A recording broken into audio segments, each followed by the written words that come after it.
Hello friends, welcome to my channel tips on mathematics. So आज की इस video में क्लास 10 अध्याय 6 त्रिभुज का प्रश्न वाले 6.2 का प्रश्न 4, 5, 6 और 7 को सॉल्व करने वाले हैं। इससे पहले की वीडियो में हमने प्रश्न 1 से लेकर 3 तक सॉल्व किया था। प्लेलिस्ट को चेक करके वीडियो को देख सकते हैं। सो आज के इस वीडियो का जो पहला प्रश्न है, प्रश्न नंबर 4 है, जिसमें आकृति 6.19 ये वाला आकृति है में डी ई समांतर ए सी और डी एफ समांतर ए ई है। सिद्ध कीजिए कि B F upon F E equal to B E equal to F C.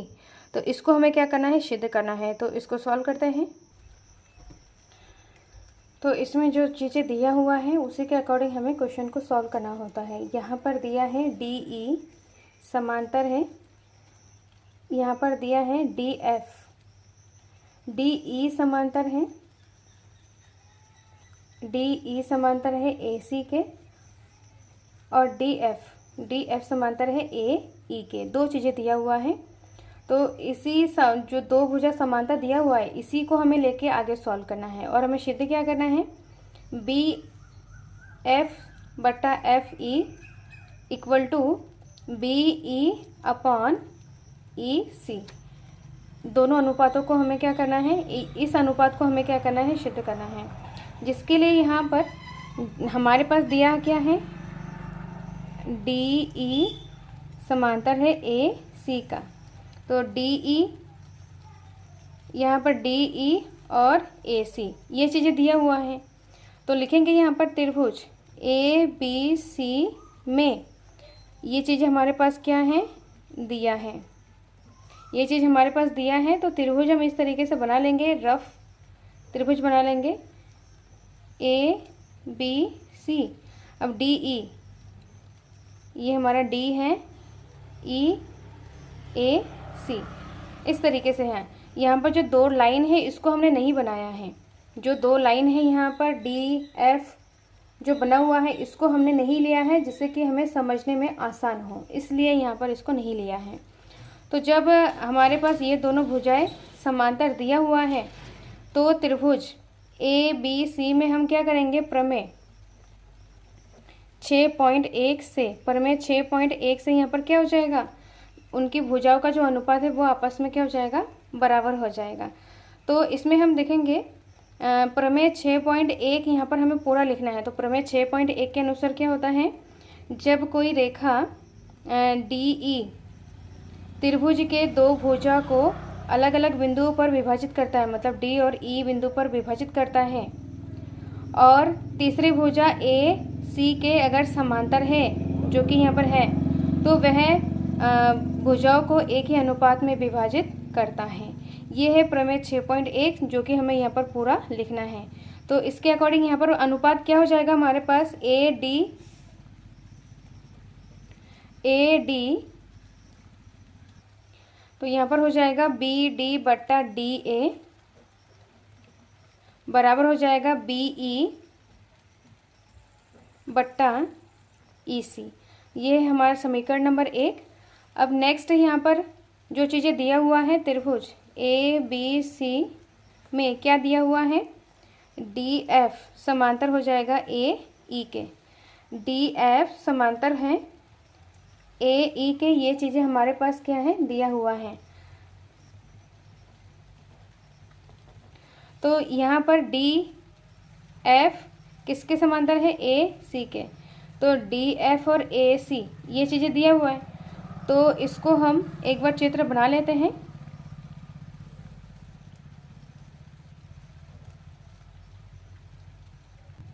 तो त्रिभुज को हम इस तरीके से बनाएंगे, क्योंकि बी एफ समांतर ए ई, बी एफ और ए ई दिया हुआ है।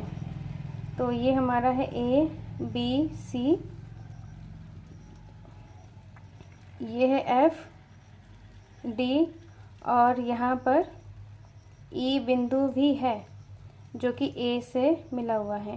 तो इसमें दिया है कि ये दोनों भुजाएं आपस में समांतर है, ये दोनों भुजाएं आपस में समांतर है। ये हमारा कोई काम का नहीं है। तो ये दोनों भुजाएं आपस में समांतर है, तो जिसके लिए यहाँ पर क्या हो जाएगा, प्रमेय 6.1 से, प्रमेय 6.1 से हमारा क्या हो जाएगा, बी डी बट्टा डी ए, बी डी बट्टा डी ए बराबर हो जाएगा बी एफ बट्टा एफ, बी एफ बट्टा एफ ई। ये हमारा दोनों जो चित्र बनाया है ये हमारा रफ पार्ट है, समझाने के लिए इसको बनाया है, माना कि ये हमारा समीकरण नंबर दूसरा है। अब समीकरण 1 और 2 में हम देखेंगे कि बी डी बट्टा डी ए दोनों क्या है, इक्वल है। ये दोनों क्या है, आपस में इक्वल है। तो यहाँ पर लेफ्ट हैंड साइड आपस में क्या इक्वल है, तो राइट हैंड साइड भी आपस में क्या हो जाएगा, इक्वल हो जाएगा। तो लिखेंगे यहाँ पर समीकरण 1 तथा 2 से। तो समीकरण 1 तथा 2 से यहाँ पर क्या हो जाएगा, समीकरण 1 तथा 2 से यहाँ पर बी ई बट्टा ई सी बराबर हो जाएगा बी एफ बट्टा एफ ई के। तो ये हो गया है हमारा फाइनल, जो कि हमें प्रूफ करना था। तो ये इसका फाइनल आंसर है। अब नेक्स्ट है प्रश्न नंबर 5 को सॉल्व करते हैं। प्रश्न नंबर 5 में आकृति, यहाँ पर ये जो आकृति है, इस आकृति को दिया गया है प्रश्न में। डी ई समांतर ओ क्यू और डी एफ समांतर ओ आर है, तो दर्शाना है कि ई एफ समांतर क्यू आर। तो इसमें है डी ई, इसको हम चित्र में समझते हैं। तो प्रश्न में दिया है इस तरीके से, डी ई समांतर ओ क्यू, डी ई समांतर है ओ क्यू के, ये दोनों भुजा आपस में समांतर है, और डी एफ समांतर है ओ आर के, ये दोनों भुजा आपस में बराबर हैं। तो हमें दर्शाना है कि ई एफ समांतर क्यू आर, तो ये दोनों भुजा हमें समांतर दिखाना है। तो ये दोनों भुजा अगर समांतर हमें दिखाना है, तो समांतर होने के लिए यहाँ पर क्या हो जाएगा, जो इनकी जो भुजाओं का जो अनुपात है वो आपस में अगर बराबर हो जाए, तो ये दोनों भुजा हमारा क्या हो जाएगा, समांतर हो जाएगा। तो इसके लिए यहाँ पर ये दोनों भुजा पी ई बट्टा ई क्यू बराबर पी एफ बट्टा एफ आर, ये दोनों भुजाओं का अनुपात आपस में बराबर जब हो जाएगा, तो ई एफ समांतर क्यू आर हो जाएगा। तो इसको सॉल्व करते हैं। तो सबसे पहले यहाँ पर हमारे पास क्या दिया हुआ है, डी ई समांतर क्यू आर, डी ई समांतर है क्यू, डी ई समांतर है ओ क्यू या क्यू ओ, ये हमारे पास दिया हुआ है। तो ये हमारा त्रिभुज कौन सा बन रहा है, ये वाला त्रिभुज बन रहा है। तो लिखेंगे यहाँ पर त्रिभुज पी ओ क्यू में, त्रिभुज पी ओ क्यू में डी ई समांतर ओ क्यू, यहाँ पर क्या है, दिया है। जब ये समांतर दिया हुआ है, हम यहाँ पर त्रिभुज का जो चित्र है उसको बना लेते हैं इस तरीके से। ये हमारा त्रिभुज का चित्र दिया हुआ है, पी क्यू ओ, ये डी है और ये है ई, ये दोनों भुजा आपस में समांतर हैं।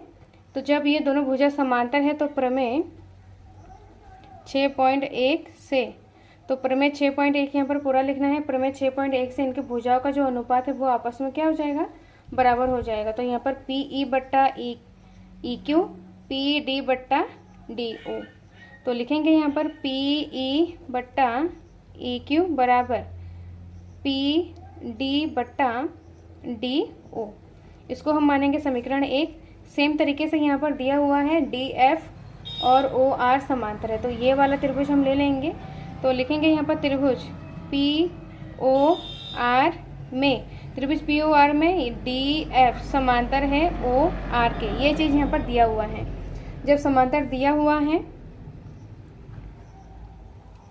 दिया है तो यहाँ पर लिखेंगे प्रमेय 6.1 से, तो प्रमेय 6.1 यहाँ पर पूरा लिखना है।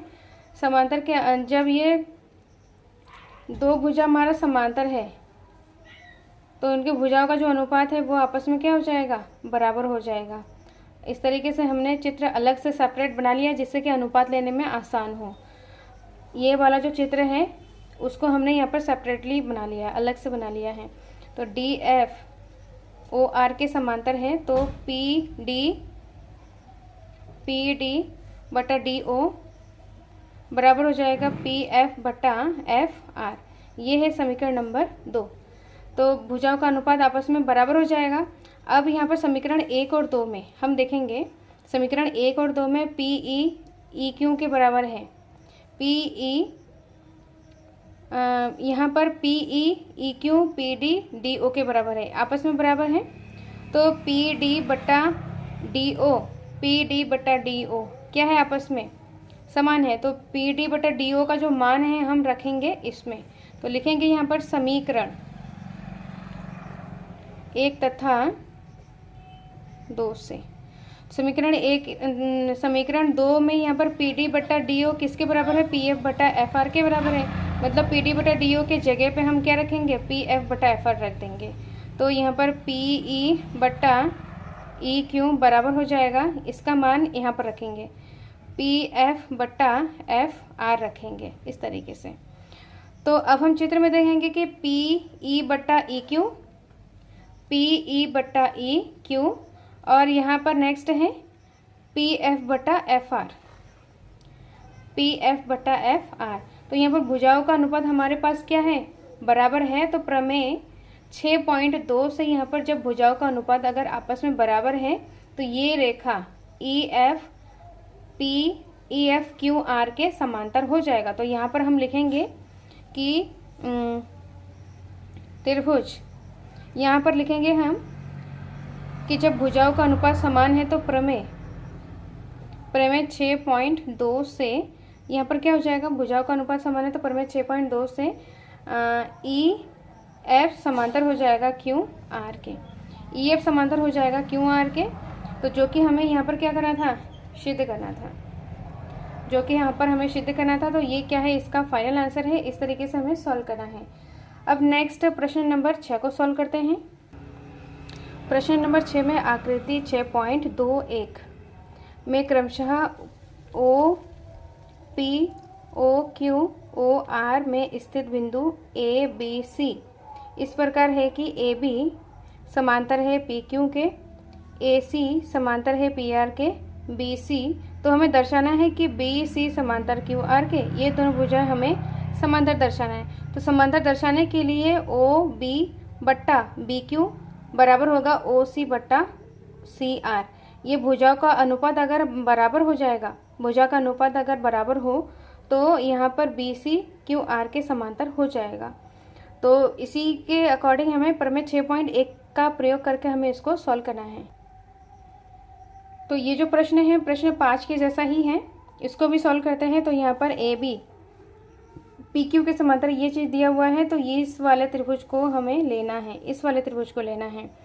तो यहाँ पर लिखेंगे कि त्रिभुज पी ओ क्यू में, पी ओ क्यू में यहाँ पर ए बी समांतर है पी क्यू, ये हमारे पास दिया है। ए बी और पी क्यू समांतर है तो इनके भुजाओं का अनुपात आपस में क्या हो जाएगा? बराबर हो जाएगा। समांतर है तो यहाँ पर हो जाएगा ए बी समांतर है पी क्यू के, तो यहाँ पर ए ओ ए बट्टा ए पी ओ बी बट्टा बी क्यू क्या हो जाएगा? बराबर हो जाएगा उनके भुजाओं का अनुपात। तो यहाँ पर लिखेंगे प्रमेय 6.1 से, प्रमेय 6.1 से यहाँ पर ओ ए बट्टा ए पी बराबर हो जाएगा ओ बी बट्टा बी क्यू। ये है हमारा समीकरण नंबर 1। अब दूसरा त्रिभुज यहाँ पर क्या हो जाएगा? ए सी किसके समांतर हो जाएगा? पी आर के समांतर हो जाएगा। जब ये दोनों भुजाएं आपस में समांतर है तो ये वाला त्रिभुज हम सॉल्व करेंगे, ये वाला त्रिभुज का उपयोग करके। तो त्रिभुज पी ओ आर इसका हमें यूज करना है। त्रिभुज पी ओ आर से यहाँ पर ए सी समांतर हैं पी आर के, ये चीज़ें हमारे पास क्या है? ये चीज़ें हमारे पास दिया है कि ए सी पी आर के समांतर है। जब ये समांतर है तो प्रमेय 6.1 से यहाँ पर क्या हो जाएगा? ए बट्टा ए पी ओ सी बट्टा सी आर आपस में बराबर हो जाएगा। ओ ए बट्टा ए पी बराबर ओ सी बट्टा सी आर। ये है हमारा समीकरण नंबर 2। अब समीकरण 1 और 2 में हम देखेंगे कि ओ ए बट्टा A P, O A P left hand side equal है दोनों के, तो राइट हैंड साइड भी इक्वल हो जाएगा। तो लिखेंगे यहाँ पर समीकरण 1 तथा 2 से, समीकरण 1 तथा 2 से यहाँ पर क्या हो जाएगा? ओ बी बट्टा बी क्यू और ओ सी बट्टा C R. Right hand side left hand side equal है तो राइट हैंड साइड भी यहाँ पर क्या हो जाएगा? आपस में इक्वल हो जाएगा। अब इसको अगर हम चित्र में देखेंगे अगर इसको हम चित्र में देखेंगे कि ओ बी बट्टा बी क्यू, ओ बी बट्टा बी क्यू, ओ सी बट्टा सी आर, ओ सी बट्टा सी आर, जब भुजाओं का अनुपात अगर आपस में बराबर है, इस वाले त्रिभुज में, नीचे वाले त्रिभुज में भुजाओं का अनुपात यहाँ पर आपस में बराबर है, तो यहाँ पर बी सी समांतर हो जाएगा क्यू आर के, जो कि हमें यहाँ पर सिद्ध करना है। तो लिखेंगे इसमें कि त्रिभुज, ये हमारा समीकरण नंबर 3 मानते हैं, इसको लिखेंगे त्रिभुज ओ क्यू आर में, ओ क्यू आर में ओ बी बट्टा बी क्यू, ओ सी बट्टा सी आर अगर इक्वल है, तो यहाँ पर प्रमेय 6.2 से, प्रमेय 6.2 प्रमेय 1 का विलोम है, उल्टा है। जब अनुपात दिया हुआ हो तो भुजाओं आपस में क्या हो जाएगा, समांतर हो जाएगा। तो यहाँ पर बी सी समांतर क्यू आर हो जाएगा, जो कि हमें प्रूफ करना था। तो ये क्या हो जाएगा, हमारा फाइनल आंसर हो जाएगा। इस तरीके से हमें क्वेश्चंस को सॉल्व करने हैं। नेक्स्ट है प्रश्न नंबर 7 को सॉल्व करते हैं। प्रश्न नंबर 7 में क्या बताया गया है कि प्रमेय 6.1 का प्रयोग करते हुए सिद्ध कीजिए कि एक त्रिभुज की एक भुजा के माध्य बिंदु से होकर दूसरे भुजा के समांतर खींची गई रेखा तीसरी भुजा के को समद्विभाजित करता है। तो इस प्रश्न को सॉल्व करते हैं। इसके लिए यहाँ पर सबसे पहले हम चित्र बना लेंगे। तो त्रिभुज ए बी सी हमने ले लिया है। तो लिखेंगे इस तरीके से, जो प्रश्न में दिया हुआ है कि एक त्रिभुज ए बी सी की भुजा ए बी का माध्य बिंदु डी है। इसमें हमें लेना है कि एक भुजा का माध्य बिंदु हमें लेना है। तो ए बी का माध्य बिंदु डी है। तो माध्य बिंदु का मतलब ए बी का बीचों बीच वाला बिंदु, मतलब ए डी बराबर हो जाएगा डी बी, मतलब ये अगर 2 सेंटीमीटर है तो ये भी 2 सेंटीमीटर हो जाएगा। तो माध्य बिंदु इस लाइन का मतलब है ए डी बराबर डी बी। इसको हम समीकरण 1 मानेंगे। अब इसमें बोला जा रहा है कि एक भुजा का माध्य बिंदु से होकर दूसरे भुजा के समांतर खींची गई रेखा, मतलब जो माध्य बिंदु है वो हम क्या लेंगे, जो एक भुजा का जो माध्य बिंदु है वो तीसरी भुजा के समांतर खींचना है, जिसको हमें क्या करना है, माध्य बिंदु से होकर दूसरी भुजा के समांतर हमें एक रेखा खींचना है, दूसरी भुजा के समांतर। तो ये BC के समांतर हम खींचेंगे। BC के समांतर एक रेखा इस तरीके से अगर खींचा जाए तो ये जो रेखा है, खींची गई रेखा तीसरी भुजा को समद्विभाजित करता है। तीसरी भुजा मतलब AC को हमें समद्विभाजित करता है, ये हमें क्या करना है, सिद्ध करना है। तो AC को समद्विभाजित मतलब ये जो भुजा है, ये जो पॉइंट है, माना कि ये AE है, जो तीसरी भुजा मतलब AC को समद्विभाजित करता है, मतलब AE बट्टा EC, इसको हमें दर्शाना है, इसको हमें प्रूफ करना है। तो जिसके लिए यहाँ पर हमने, ये हमारा समीकरण हो गया, समीकरण नंबर 1। अब यहाँ पर AC को E बिंदु से प्रतिच्छेद करने पर, तो D से जब हम मिलाएंगे, माध्य बिंदु को जब हम मिलाएंगे तो ये लिखेंगे इस तरीके से, जो AC को E बिंदु पर प्रतिच्छेद करती है, जो AC को E बिंदु पर प्रतिच्छेद करती है। अब यहाँ पर ये हमें प्रतिच्छेद करती है, तो हमें सिद्ध क्या करना है, यहाँ पर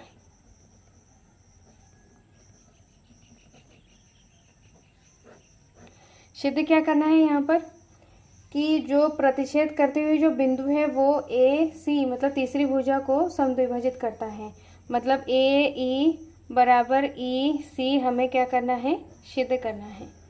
AE बराबर EC मतलब समद्विभाजित मतलब समान दो भागों में बांटना, ये हमें सिद्ध करना है।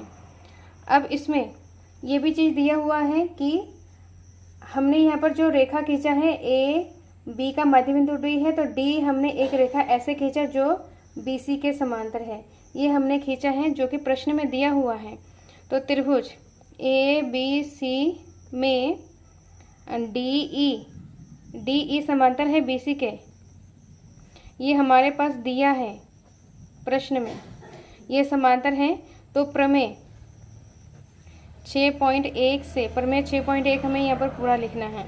अगर ये समांतर है तो उनकी भुजाओं का जो अनुपात है वो आपस में क्या हो जाएगा, बराबर हो जाएगा। DE BC के समांतर है, जब ये समांतर है तो ए डी बट्टा डी बी, ए डी बट्टा डी बी बराबर हो जाएगा ए ई बट्टा ई सी, ए ई बट्टा ई सी। ये क्या हो जाएगा आपस में, इनके जो भुजाओं का जो अनुपात है वो आपस में क्या हो जाएगा, बराबर हो जाएगा। अब हम यहाँ पर समीकरण 1 से, समीकरण 1 में हमारे पास क्या है, ए डी बराबर डी बी, तो ए डी की जगह पे हम क्या रखेंगे, डी बी रखेंगे। लिखेंगे यहाँ पर समीकरण 1 से, तो समीकरण 1 में क्या है, ए डी किसके बराबर है, डी बी के। ए डी की जगह पे डी बी रखेंगे और अपॉन में डी बी है और ए ई सी। अब यहाँ पर इसको सॉल्व करेंगे तो यहाँ पर 1 हो जाएगा, तो ए ई बट्टा ई सी क्रॉस मल्टीप्लाई करेंगे तो ई सी बराबर ए ई हो जाएगा, ई सी बराबर ए ई हो जाएगा। तो हमें सिद्ध क्या करना था, ए ई बराबर ई सी। तो इस तरीके से ये हमारा फाइनल आंसर हो जाएगा। तो सारे क्वेश्चन में हमें अगर किसी भी प्रश्न में त्रिभुज के दो भुजाएं अगर समांतर दिया हुआ है तो प्रमेय 6.1 का प्रयोग करके हमें उसको सिद्ध करना है। उसमें थोड़ा सा दिमाग लगाना है कि हमें किस तरीके से इसको सॉल्व करना है। तो जो क्वेश्चन हमने करवाया है, इस क्वेश्चन को अगर आप 2 से 3 बार प्रैक्टिस करें, 2 से 3 बार अगर प्रैक्टिस करें तो आपको आसानी से ये प्रश्न समझ आ जाएगा। सो इस वीडियो को ज़्यादा से ज़्यादा देखें। नेक्स्ट वीडियो में हम प्रश्न नंबर 8, 9 और 10 को सॉल्व करने वाले हैं। इस वीडियो को ज़्यादा से ज़्यादा लाइक, शेयर और सब्सक्राइब करें। अगर आपको वीडियो अच्छा ना लगे तो आप डिसलाइक करें। टिप्स ऑन मैथमेटिक्स के साथ बने रहें। सो मिलते हैं नेक्स्ट वीडियो में। Thank you so much.